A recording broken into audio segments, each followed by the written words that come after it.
Alhamdulillah, alhamdulillahi rabbil alamin. Assalatu wassalamu ala asrafil anbiya'i wal mursalin Sayyidina wa maulana Muhammadin. Ashhadu an la ilaha illallah wa ashhadu anna Muhammadan Rasulullah. Allahumma salli ala Sayyidina Muhammadun musabihil wal ikram ya wal jalil wal ikram wa tahirin wal mujahidina amma ba'du ibadallah. Bersyukur kita kepada Allah dengan mengucapkan alhamdulillahi rabbil alamin atas segala limpahan karunia nikmat hidayah karomah, serta dengan izin dan ridhonya juga kita dapat menjalankan amanahnya bertolabul ilmi dunia akhirat zahir dan batin. Bersalam kita tidak akan pernah kita lupakan. Marilah sama-sama kita sampaikan kepada junjungan kita Nabi Allah, Nabiul Akhirul Zaman, Rasulullah Muhammad sallallahu alaihi wasallam. Atasnya kalimahnya kita kalamkan bersama-sama dengan membacakan Allahumma salli ala Sayyidina Muhammad wa ala alihi Sayyidina Muhammad.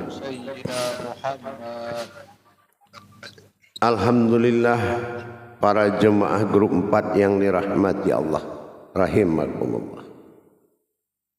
Sebagaimana kita telah paham dalam masa perjalanan rohani kita ini, pada saat kita sudah membutuhkan kebenaran daripada asma Allah, yaitu wujud yang ada bersembunyi di dalam nama Dia sendiri. Memahami wujudullah artinya jangankan kodrat sifat, kodrat maujud dan wujud pun tidak boleh dibahas di dalam wujudullah. Dikatakan diri jauhar adalah jauhar awal, saat itu belum ada sesuatu yang berdiri. Tetapi dengan berdirinya adanya sebuah wujud Nur Kudus yang sangat kuat, semua penyebab kejadian daripada semua kejadian, maka dikatakan diri jauhar adalah diri yang tidak didirikan, diri yang berdiri sendiri. Kalau dalam pemahaman pencarian berarti itu arad, mencari diri untuk didirikan. Tapi jauhar sesuai dengan nama alam pertama, alam jauhar.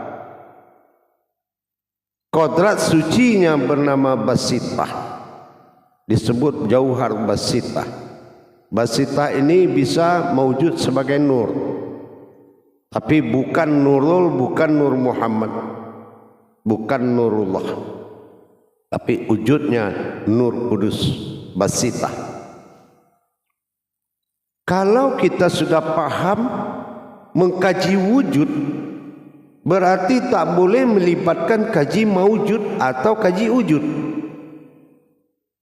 Baik alasannya Nur, Zat, Muhammad, Adam, batin, itu sifat, bukan zat.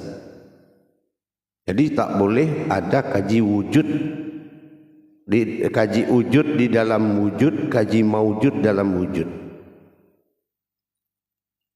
Setelah kita memahami kodrat Allah Tuhan wujud, 4 kodrat disebut an-nazir pada diri atau batin mutlak, atau dikatakan kodrat mutlak.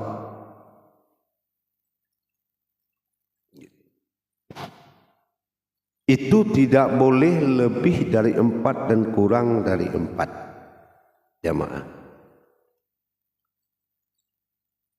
Karena dia an-nazirullah. Kalau yang bersifat an-nasir itu kodratnya 3. Apapun bentuknya 3. Tapi kalau dia disatukan setelah zat bersifat pada sifat, maka 4 tambah 3 akan menjadi 7. Itu dinamakan kodrat sifat. Tapi dalam masa ini kita tidak menghitung pada sifat. Tapi bagaimana kita mendapatkan kodrat tajali, proses antara jauhar nur kudus, nurul kudus, memberikan sebuah pancaran nur kepada sabitah. Dan sabitah ibarat halus seperti kaca, memantulkan kepada 4 kodrat nur kudus yang bersifat narun, batin narun. Itu kodrat bernama kodrat batin ya. Kodrat narun, qawaun, maun dan torabun.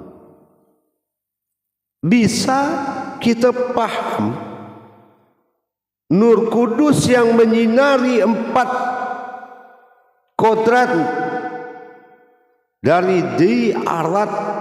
Arat ini adalah kilat. Nanti waktu kita tajali, kita akan melihat dari kodrat kilat, arat atau petir atau kilat.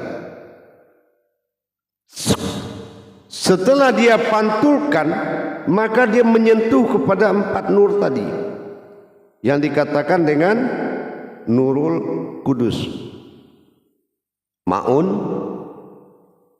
torabun, narun, awaun. Dia sentuh. Nah, kita bisa paham tuh, indah sangat kalau 4 nur tadi berasal disentuh 4 batin ini oleh nur kudus yang dipantulkan oleh arat atau ayan basitah, jauhar basitah. Maka tampaklah sebuah wujud dinamakan ayan karajiah. Jadi ternyata diri kita ini pantulan dari nur kudusnya Allah, wahyu. Maka dikatakan di zaman Bani, yaitu hidayatullah. Makanya kalau kita mandi taubat, sungguh aku anak hidayatullah, mandiku keramatullah, menyiram ka'batullah, menghadap kiblatullah. Itu karena tak boleh dikatakan ini Adam atau Muhammad. Mawujud dari wahyu dinamakan hidayah.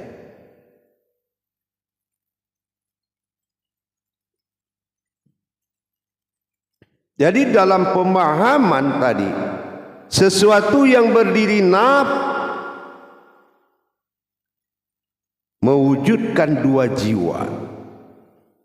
Jiwa keumatan melalui rohani, jiwa ketuhanan melalui al-latif atau latif atau wahyu atau suci. Kalau rohani adalah diri, wahyu adalah suci, adalah latif, berarti diri yang suci, berarti terhimpun dinamakan Rohul Kudus. Diri jauhar kena pantulan terlihat seperti ayan karajiah. Ayan karajiah adalah perumpamaan halalnya wujudullah. Itu yang dihalalkan oleh Allah. Ya Allah, kata Rasulullah, wal hayatun fi qajaratin wal karajiatin. Seperti apa aku bisa mengumpamakan wujudmu yang kau halalkan? Karena ini adalah batin, maka dipasangkan kepada Rasulullah. wajhatu wajhiya lillazi fataras samawati wal ard, sehingga wajah batin tidak bisa dilihat oleh orang yang tidak punya batin. Itulah Muhammad. Hanya orang yang punya batin, Allah yang bisa melihat hakikat wajah yang dititipkan kepada Muhammad. Bahkan sampai sekarang pun banyak orang yang belum bisa menembus itu, karena adalah kodrat karajiyah tadi.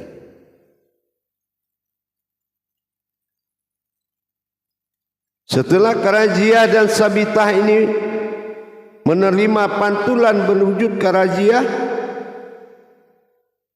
maka dikatakan wujud itu tidak boleh Adam, tidak boleh Muhammad, tapi dikatakan wujud ayat, dan kodratnya adalah hayat. Ayat itulah kitabullah. Zahir ini adalah ayat, rohani itu adalah hayat, bukan hayat. Ayat dengan hayat itu beza.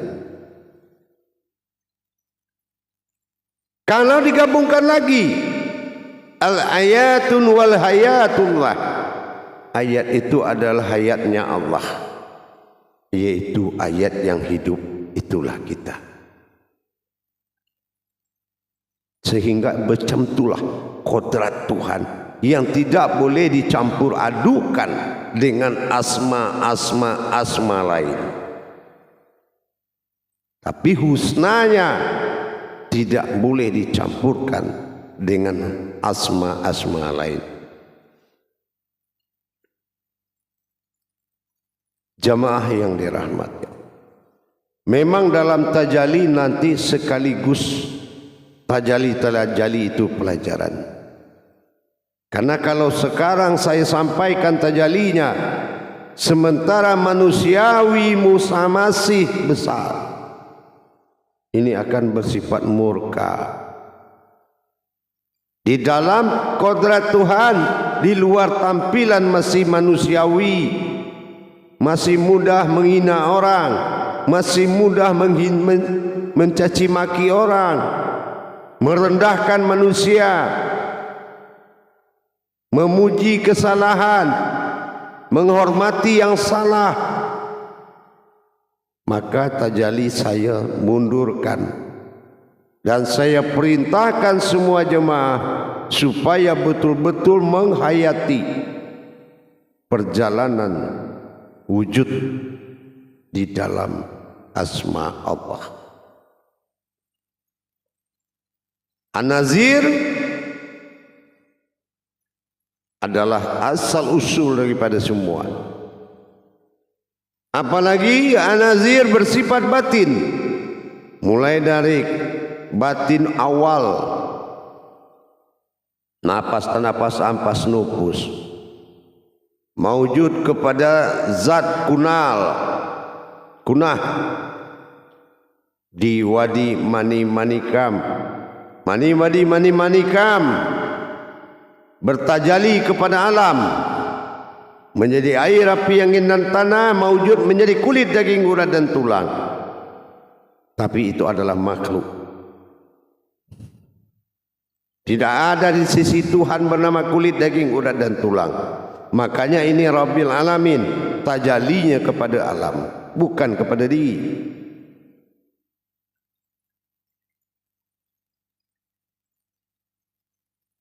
Barulah kita paham batin suci, zat suci di wadi mani-manikam, batin suci sampai nur kudus, nur suci menjadi tubuh.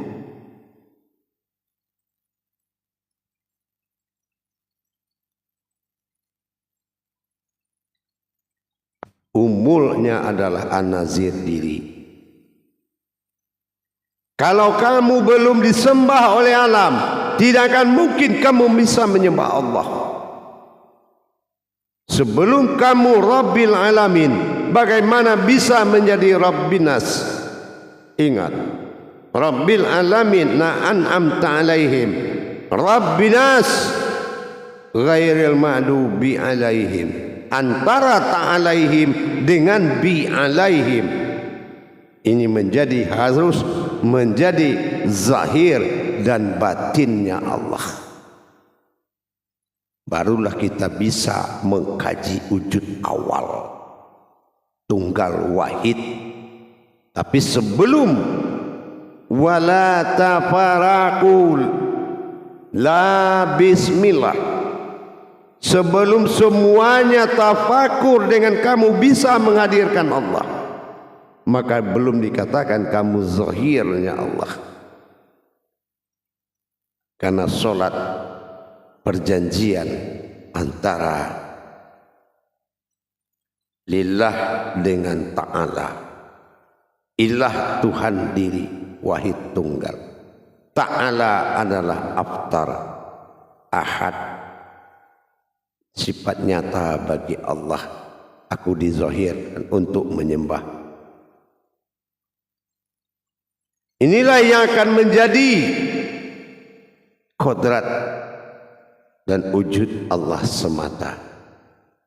Setelah ini sempurna ditajalikan, barulah dipasangkan kepi sifat, baru hayat dia di situ.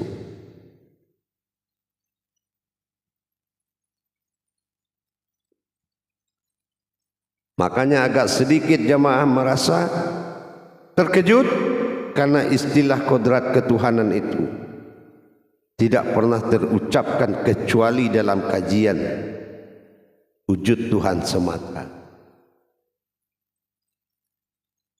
Setelah itu mawujud nanti, dialah yang bernama Allah.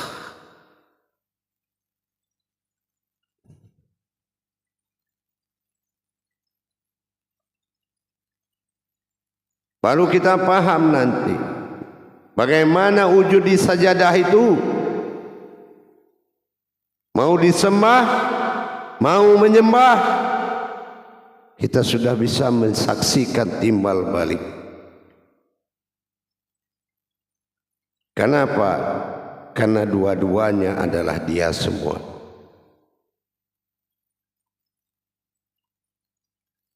Kita sudah bisa yang dikatakan Tuhan disembah 24 jam. Kita sudah tahu mana diri yang menyembah 24 jam, mana diri yang disembah 24 jam. Setelah tajali antara aftar dengan ba'dal, sifat zahir dan batin Allah telah nyata menjadi suatu pertemuan yang disaksikan oleh mata batinnya Allah di dalam solat fardu wajib ain mata menyaksikan. Baik, kita lakukan muzakarohnya. Salam muzakaratun fil jamiati rahimakumullah.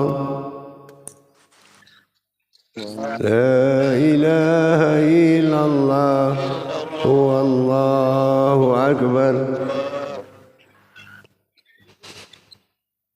Silakan mujuru tablik mengendalikan jamaahnya. Terima kasih Buya Mursyid. Assalamualaikum warahmatullahi wabarakatuh ya. Waalaikumsalam warahmatullahi wabarakatuh. Alhamdulillah, secara judulnya semakin kita mengikuti anjakan-anjakan kajian ketuhanan ini, semakin kita kehilangan akal. Jadi semakin kita terdiam, semakin kita hilang di dalam pikiran. Kita tidak mampu memikirkan kodrat ketuhanan. Jadi di sini telah jelas Buya katakan bahawa di dalam kaji sifat dan zat itu dia berbeza sekali. Jadi di dalam kodrat ketuhanan tidak membawa kodrat diri. Jadi apa yang penting pada malam ini yang dianjakkan oleh Buya adalah suatu pertemuan di antara zahir dan batin. Jadi pertemuan ini membentuk satu kesatuan dan hanya yang mampu memandang dengan mata batin lah yang dapat merasakan yang mana satu Tuhan, yang mana satu hamba, yang mana satu disembah, yang mana tersembah dan disembah. Jadi tanpa melengahkan masa, kita persilakan kepada jemaah grup 4 untuk memberi tanya kepada guru mursyid kita. Dengan ini saya persilakan jemaah.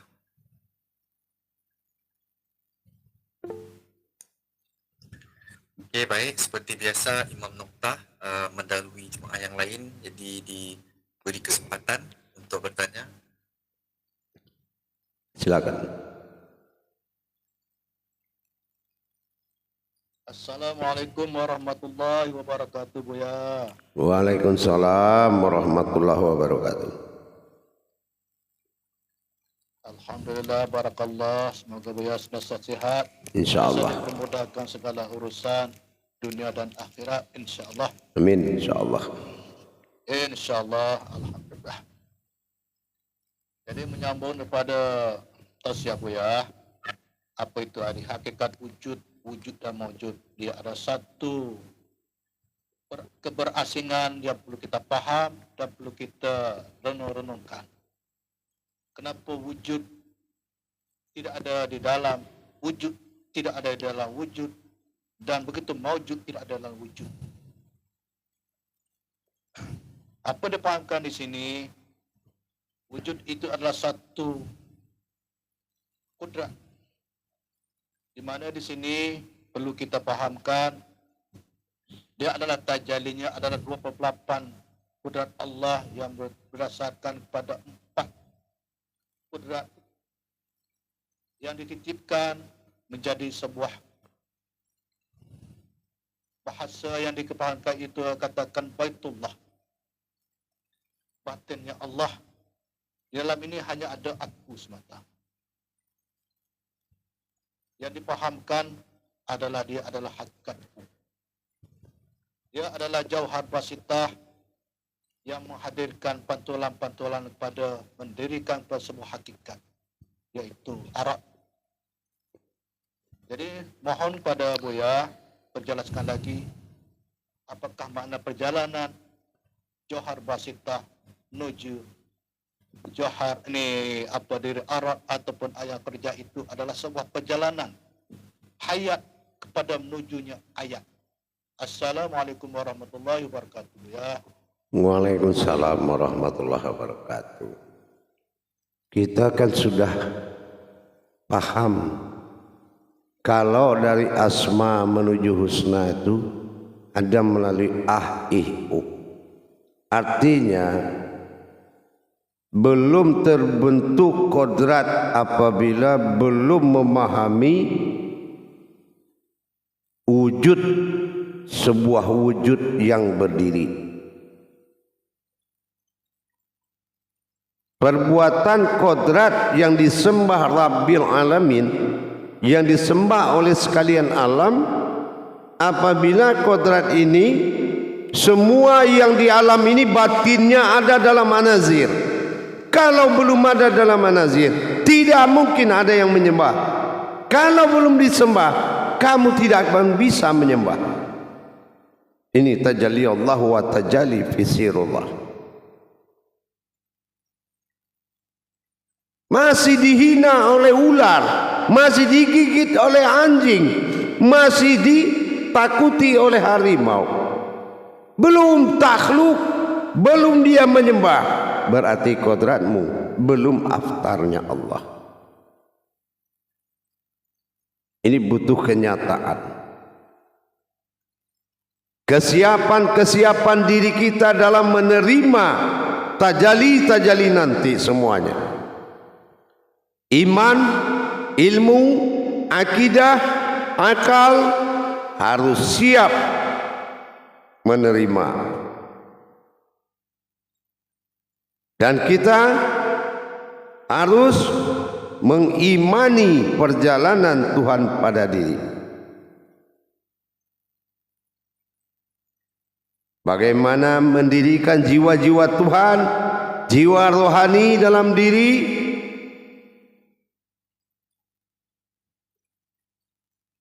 Rohani bernama rohani, bukan nurani, rohani, rabbani, tapi nurani berasal dari ruha, ruhi, ruhu. Itu menjadi ruhani.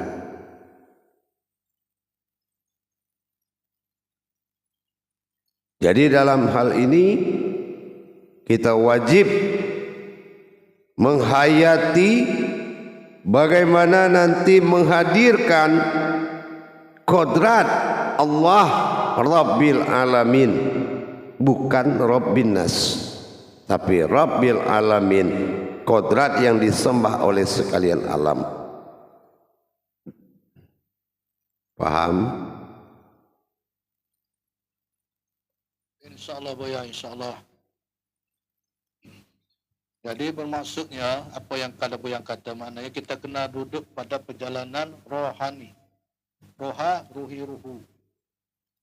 Ya, semua kalau sudah alhamdulillahirabbil alamin. Allah hamdu batin, lillah berjalan, Rabbi menguasai, amin menjadi satu diri.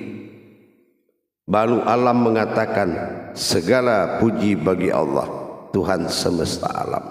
Tapi kalau belum berproses alhamdulillahi rabbi alamin, tidak akan ada arti segala segala puji bagimu Tuhan semesta alam.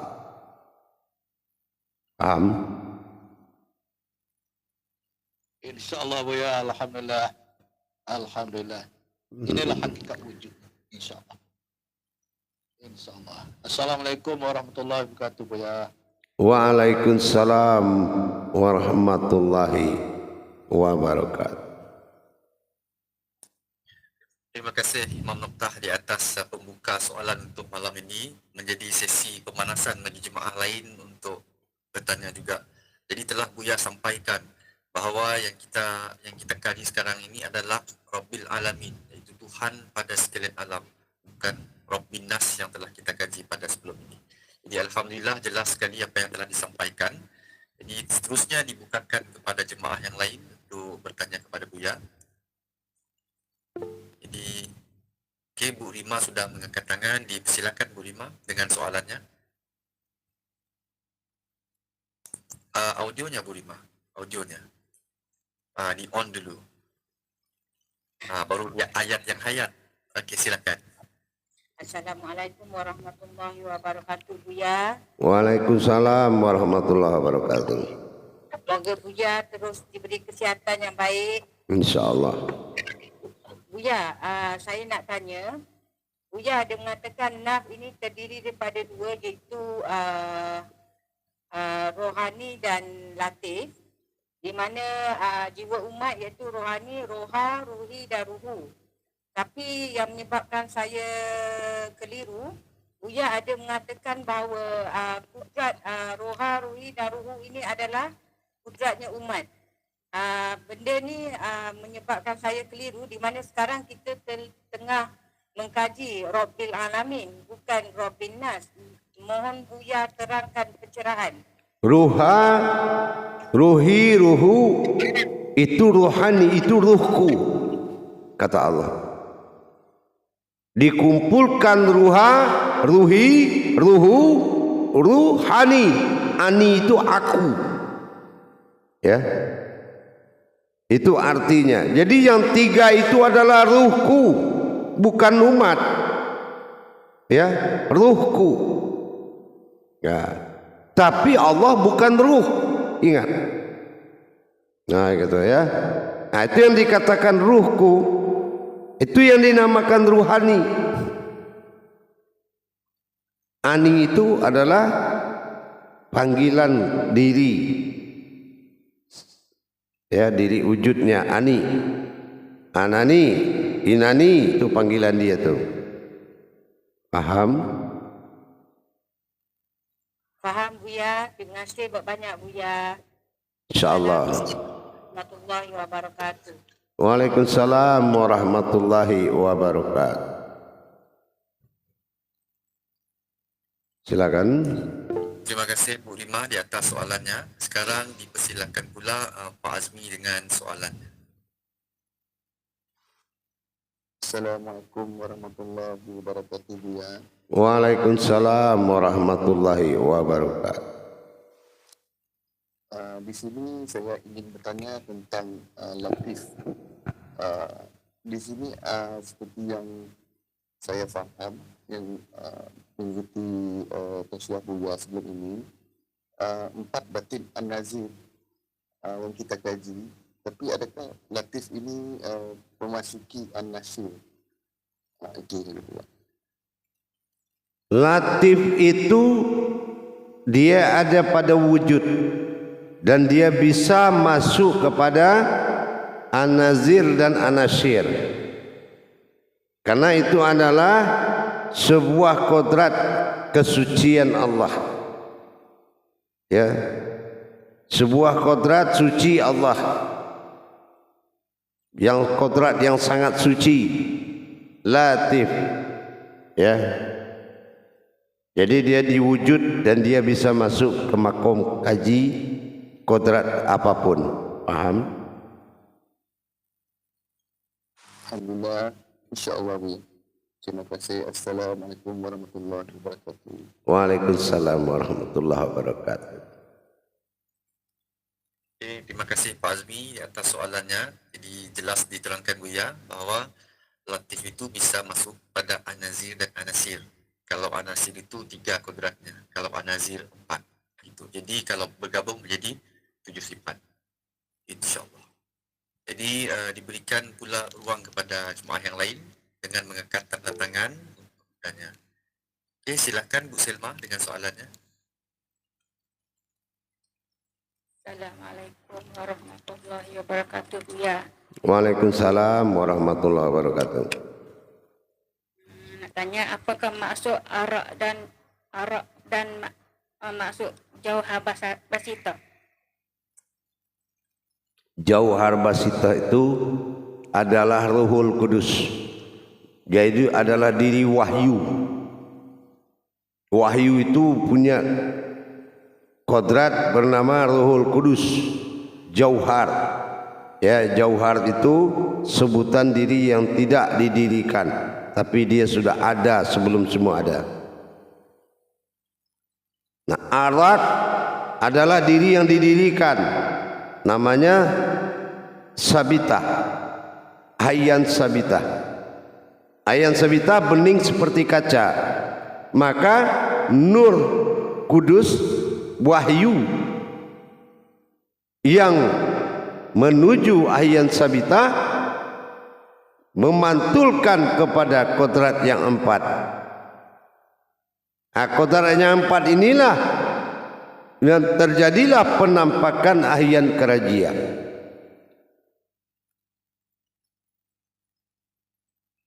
Jadi ibaratnya kalau ada kita punya cahaya senter di dalam kolbi, kita senter ke atas, yang kena yang 4 itu.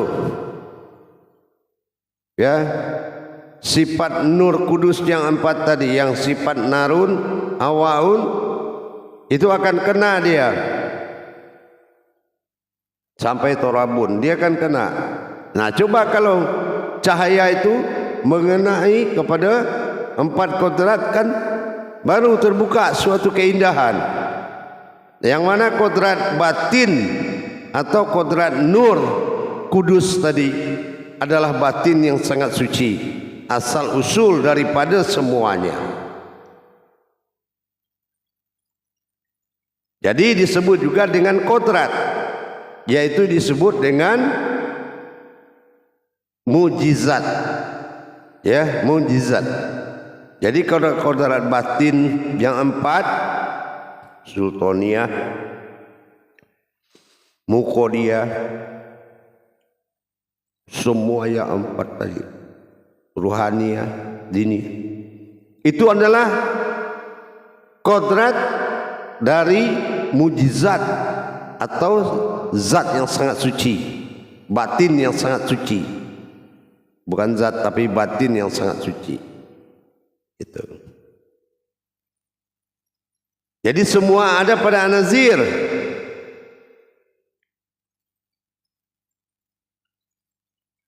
Nah, itulah yang akan menyinari alam ini hidup. Karena apa? Semua kitab bersifat alam. Paham? Amin. Alhamdulillah. InsyaAllah. Terima kasih, Buya. Assalamualaikum warahmatullahi wabarakatuh. Waalaikumsalam warahmatullahi wabarakatuh. Terima kasih Bu Selma di atas soalannya, seperti mana yang disampaikan oleh Buya tadi dengan menggunakan perumpamaan. Apabila cahaya lampu suluh ataupun senter ini tersuluh pada suatu cahaya, maka yang terkena itu adalah 4. Itulah tadi 4 nur yang dikatakan Buya, iaitu pada jauhar basitah yang memancarkan pada arat dan memantulkan pada 4 nur. Maka tampaklah ayan karajiah. Jadi di sini saya mengambil kesempatan Buya ingin bertanya tentang yang 4 nur ini. Apa hakikat di sebaliknya? Contohnya dari segi ada unsur warna. Kalau disebut hitam itu bahwa itu alamnya marifat.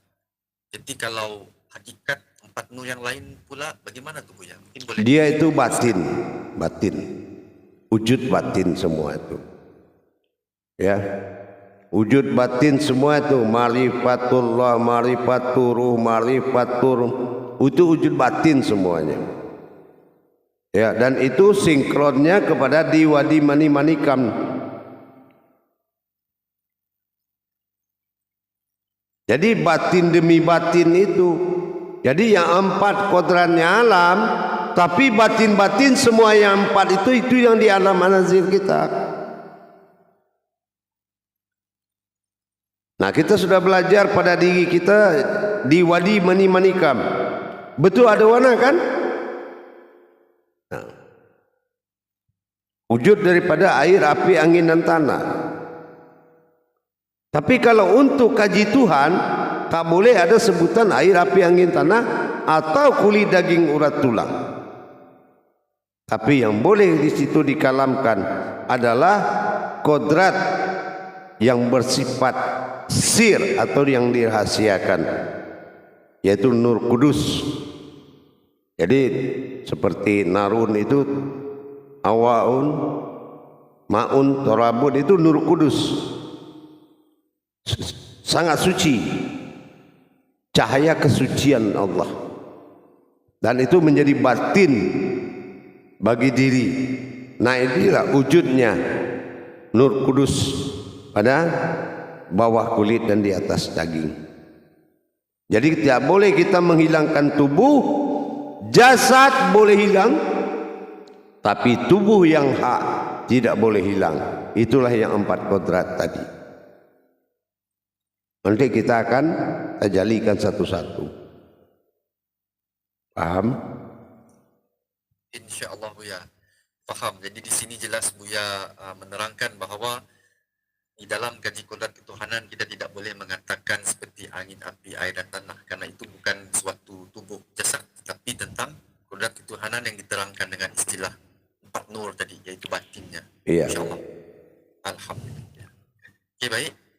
Untuk jemaah yang lain, jika ada soalan yang ingin ditanyakan, mungkin ada yang bermain di fikiran, yang bermain di perasaan, itu boleh dikalamkan ini suatu ayat. Kalau saya berpikir macam ni, kita ni jangan mengharapkan kaji yang mampu dipikirkan, tapi cari kesulitan dan indahkan serta nikmati. Karena kita sudah biasa dengan panduan marifat, tapi di saat kepada wujud Tuhan semata, kita tidak bisa memakai ilmu tafakur, tapi kita sudah masuk ke makom tadzakur. Tadzakur terlihat ada, cuma kita tak berdaya. Ini tadzakur namanya. Kalau tafakur terlihat ada dan kita bisa menikmati sambil melihat, itu tafakur. Tadzakur kita melihat, cuma kita tak punya daya. Macam tu, paham? Jadi kalau kita mendapatkan suatu kodrat tantangan semacam ni, di sinilah letak nikmatnya mengkaji diri, mengkaji Tuhan, mengkaji sesuatu yang berdiri di dalam nama Tuhan. Kalau memang akan mewujud kodrat tersebut, ya alhamdulillah, itu yang kita cari. Jangan kita hanya bisa mengatakan wa huwa ma'akum aina ma kuntum, tapi kita tak bisa menerima kenyataan itu. Terus kita mau jadi makhluk apa? Bukankah air, api, angin, tanah, gunung-gunung tidak sanggup menanti kedatangan dan kehadiran Allah? Apakah kita juga tidak sanggup? Berarti derajat kita sama dengan air, api, angin, tanah, gunung-gunung.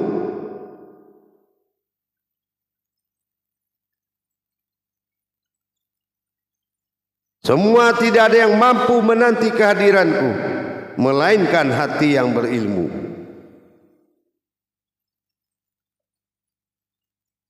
Paham kira-kira? InsyaAllah ya.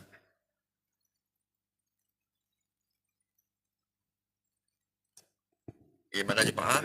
Makanya saya bilang, jamaah, kalau hatimu tidak mencari Tuhan, kamu akan mengalami kesulitan. Kenapa? Kalau cintamu sudah jatuh cinta kepada Allah, apapun yang diucapkan tentang Allah, hidup rasanya dirimu. Tapi kalau hatimu belum mencintai, maka kamu selalu berpikir, bagaimana caranya? Waduh, susahlah itu. Nah ini karena hatimu belum mencintai Allah. Tapi kalau hatimu mencintai Allah, tidak ada yang susah. Seperti juga kamu pernah mencintai seorang perempuan, jangankan dia, temannya saja kita ketemu, kita sudah senang. Kenapa? Karena hati kita tidak mempersulit. Karena cinta kita kuat.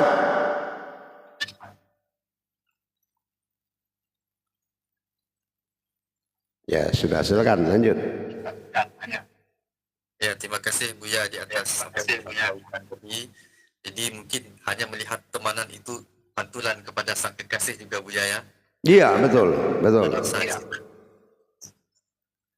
Suatu pantulan. Okey. Jadi dipersilakan Pak Sabri untuk menanyakan soalan. Silakan. Assalamualaikum warahmatullahi wabarakatuh ya. Waalaikumsalam warahmatullahi wabarakatuh. Gelajak batin saya ni simple, mudah. Boleh sikit buat penerangan perbezaan Nur Kudus dengan Nurul Kudus. Apa? Perbezaan Nur Kudus dan Nurul Kudus. Kalau Nurul Kudus tidak ada, tapi Nur Kudus ada.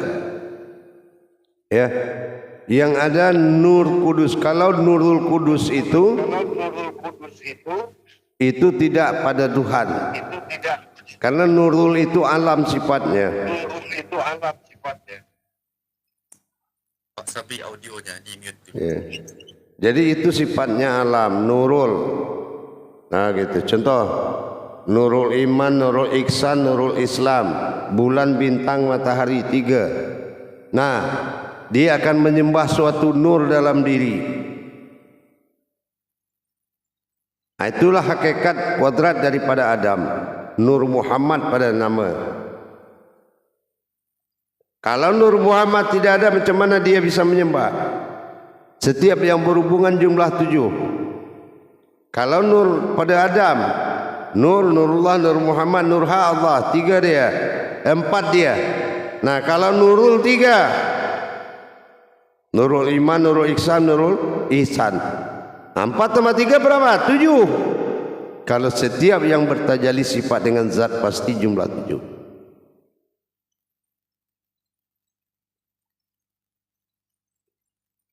Aras 4 pada bumi, air, api, angin, tanah. Qudsi 3 pada langit. Nurullah, Nurul Iman, Nurul Ihsan dan Nurul Islam. 4 tambah 3 tetap 7. Paham?